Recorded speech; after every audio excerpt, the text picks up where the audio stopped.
The problem with Europe wasn't Orban's Hungary, but any country that doesn't agree with a decision. And Orban's defeat won't really unlock Europe unless Europe takes advantage of the moment to eliminate the veto. Or the alternative may be having to create a second Europe, including only those countries truly determined not to have to submit to other superpowers. For years, we've blamed Viktor Orban for the European stalemate using the excuse of the troublesome leader of a small country who stands in the way.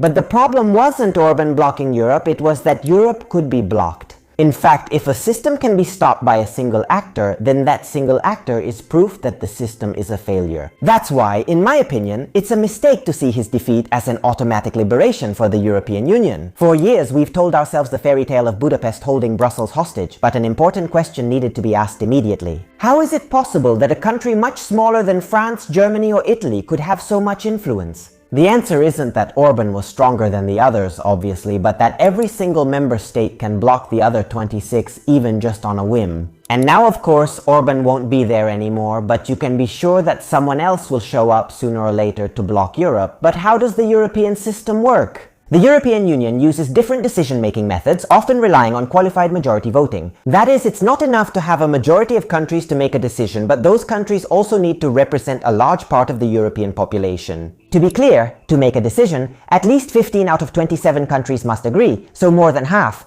and those countries must also represent at least 65% of the total population of the Union.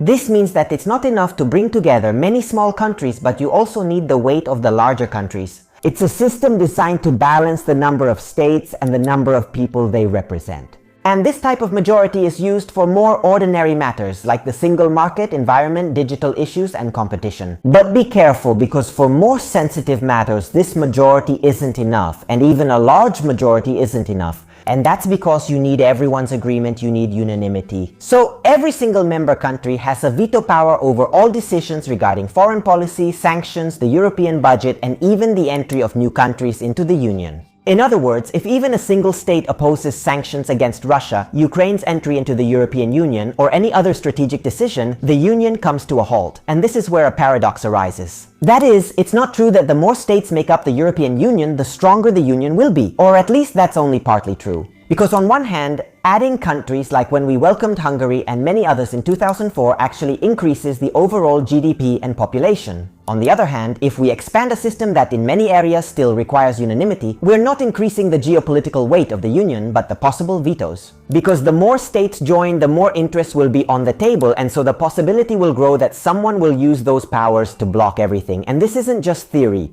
The debate about enlargement to a union with 35 or more members is already accompanied by the fear that vetoes and threats of veto will become even more frequent. And I personally share these concerns, and then there's another problem that often goes unnoticed, but it's just as serious. In fact, on paper, Europe should almost always decide by qualified majority. So the majority we talked about earlier without the need for unanimity. And in fact, about 80% of the laws are approved this way. So where's the problem? The problem is that in practice, it doesn't work like this. Because even when they could vote and decide by majority, the countries still try to all agree, acting as if unanimity is still required, even though it actually isn't. And this means that time is wasted trying to reach total consensus even when it's not necessary, and the data confirms this. Between 2010 and 2024, more than 80% of decisions were made without any opposing votes, so with everyone or almost everyone in agreement. This tells us that Europe is not slow just because it's bureaucratic, but because it's structurally weak and indecisive. The consequence, which we citizens also pay for, is that when a crisis comes, the Union tends to act late and tries to find compromises to please everyone. And if this system is already flawed to begin with, imagine what happens when there's a government willing to push things in its own favor. And here we come back to Hungary. Why has Orbán's Hungary managed to matter so much? Not because of GDP, not because of military strength, and certainly not because of geographic size. Hungary has mattered so much because within this system, its actual size has become secondary. Because if a decision requires everyone's approval, then the smallest country is worth as much as the largest. And Orbán understood this very well. This was seen with the funds for Ukraine, with sanctions, with joint statements. And several observers have also explained that the Hungarian government has used this leverage as a bargaining chip, specifically Budapest. It blocked or slowed down European decisions, for example on aid to Ukraine or on sanctions against Russia, in order to obtain from Brussels the release of European funds frozen due to violations of the rule of law in Hungary. So be careful, Orban's power did not come from Budapest but from the rules, and this is the part that, in my opinion, many people don't want to see, because it's obviously much more reassuring to put all the blame on Orban. But that's not the case. If the government in Budapest changes, but unanimity remains, the risk remains. If tomorrow another country decided to use the same tool on another issue, the problem would come up again. And in fact, it wasn't just Orban who used the veto. Other states as well, including countries like the Netherlands, have used or threatened to use this leverage in various European negotiations. And between 2011 and 2025, there have been as many as 45 vetoes. Of course, Hungary was the most obvious case with 19 vetoes, but not the only one. And be careful, the most serious thing for us above all is that these vetoes also harm economic growth. In fact, the economy doesn't work like talk shows. And the markets, which determine how much our public debt costs, look at very simple things. How stable are you? How predictable are you? How capable are you of making decisions? And how credible are you when you promise a certain political line? I mean, if you promise it, can you actually keep it for a while or not? And if a system is slow, fragmented, and constantly exposed to vetoes, the answer is that it is less predictable and riskier.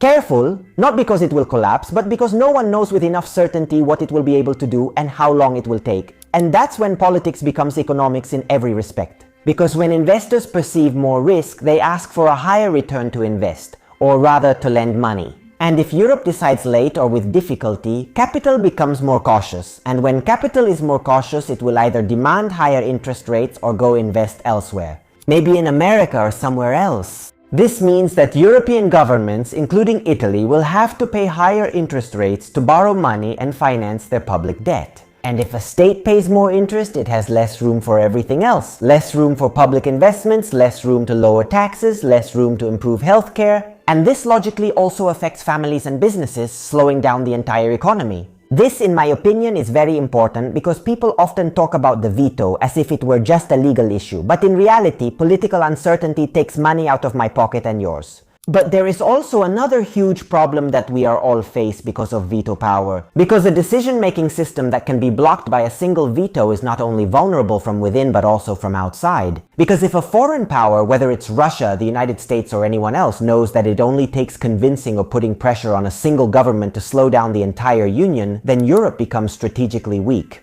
And in fact, think about it, how much has been said about foreign interference in Orban's Hungarian government? A lot. But now I want to take it a step further because my concern about the European veto is also justified by history. In fact, there is a historical example that really helps to understand where a system built like this can lead, the Polish Liberum Veto. The Liberum Veto was born in the Polish-Lithuanian Confederation, that huge state which united Poland and Lithuania in the 17th and 18th centuries.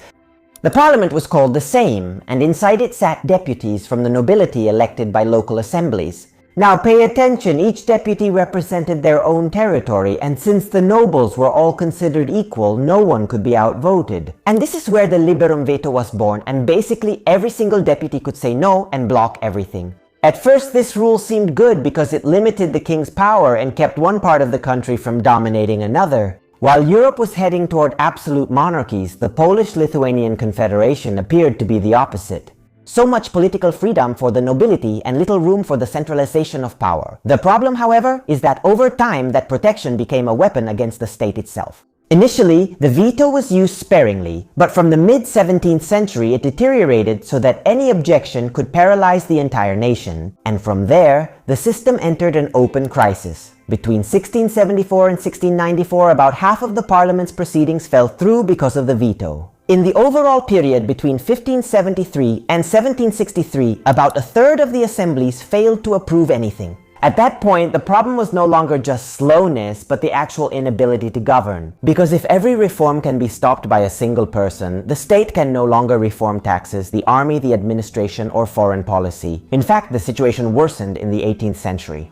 Because the neighboring powers, especially Russia and Prussia, realized that it was enough to bribe or influence a single deputy to block an unwelcome reform. And this is where the Liberum Veto becomes interesting for us too, because it shows a specific dynamic. When a system allows a small player to stop everything, that system becomes vulnerable to external pressure. Because you don't have to convince the majority, you just need to find a weak spot. And in the Polish-Lithuanian case, the consequences were enormous. The central power weakened, local magnates gained more and more influence, the government became almost unmanageable, and the country slipped into a form of political anarchy. In the long run, the Confederation went from being a great European power to an increasingly fragile state, until the partitions carried out by Russia, Prussia, and Austria. Of course, the Liberum veto was not the only cause of the collapse, but it was one of the main reasons for the internal deterioration. Because it made the state unable to react, to reform itself, and to defend itself, and think that before the end, in the late 18th century, they tried to remedy the situation. And the Liberum veto was abolished with the Constitution of May 3, 1700, which introduced the principle of majority rule. But it was too late. That constitution was then abolished under external pressure, and shortly after, the Polish-Lithuanian state disappeared from the map. Now, pay attention. The point of this example is not to say that today's Europe is the same as Poland and Lithuania back then, but history shows us that when the right to block becomes too easy, the system first slows down, then weakens, and finally disappears. And this is exactly, in an obviously different form, the dynamic that Europe must be careful not to repeat. So what does today's Europe really risk because of the veto? The veto today produces three effects. The first is political paralysis. Decisions come late, often after weeks or months of negotiations, and when they do come, they're often weak. And in times of crisis, time is of the essence. If you react late to an energy crisis, a conflict, an industrial plan, or a strategic negotiation, you end up paying the consequences, not just on a geopolitical level, but economically as well. The second effect is strategic weakness. If a single state is enough to block everything, the union becomes predictable for those who want to put it under pressure. In fact, many are calling to limit or abolish the veto, especially in foreign policy, security, and enlargement, precisely to allow the Union to act more quickly and increase its geopolitical weight, especially after the Russian invasion of Ukraine. And the debate about ending unanimity has grown precisely because the use of the veto by individual states has caused repeated deadlocks on strategic issues like sanctions against Russia and aid to Ukraine. The third effect, finally, is the economic cost, because if politics is unpredictable, the economy values that unpredictability. If key European decisions rely on negotiations that can collapse last minute, Europe seems less stable. This makes investments more selective, loans costlier, and growth weaker. And it's no coincidence that many analyses on the rule of law and European governance directly link institutional credibility, economic trust, and competitiveness. But then, why don't we decide to move beyond the veto? Because when someone proposes to move beyond the veto, they run into an almost comical paradox. That is, to move from unanimity to qualified majority, you need unanimity. We're discussing clauses that let a qualified majority replace unanimity, but activating them still needs everyone's approval. This means that the system is so protected that even its reform can be blocked with the same tools that you want to remove. But I have to say it, either we get rid of this veto or we'll have to create an alternative Europe within Europe. This is because a Europe that is harder to block would be faster, could react to crises sooner, would be more predictable, and predictability is an economic strength even if it seems counterintuitive. Then it would be more credible, and credibility reduces risk in the eyes of investors. This would bring more capital to our countries and therefore more economic growth for everyone. And the fact is that a more integrated Europe is not just a more ideological Europe, as is often claimed by so-called sovereigntists, but a Europe that is economically stronger and can finance its public debt under better conditions. Of course, removing the veto doesn't mean that all conflicts between states will disappear, and in fact, even qualified majority is not a magic wand. Even with that, large countries or coalitions of countries can block important decisions. So, overcoming unanimity alone doesn't guarantee perfect decisions, but between a system where it takes just one to stop everyone and a system where you actually have to build real coalitions to oppose something, there's a huge difference. In the first case, you encourage blackmail, in the second you encourage political skills. And then there's another additional advantage. A Europe that's harder to block would be less vulnerable to the idea that everything depends on current leaders. People today often think changing governments will solve problems. You see Orban losing the elections and everyone cheers because the future of Europe will be great. The problem, however, is that democracies rightly change governments all the time while the rules stay the same. And it's the rules that decide how much a single government really matters within the common architecture of Europe. And of course, every country should have a say, yes, but not too much. That's why I believe that Orban's defeat alone doesn't really solve much unless this moment is used to eliminate the veto now that its most determined user has been taken out of the game. Do you think Europe can overcome the veto power? And one last thing, if you enjoy my videos, remember to like and subscribe to the channel. It doesn't cost you anything, but for me it's really vital. Bye.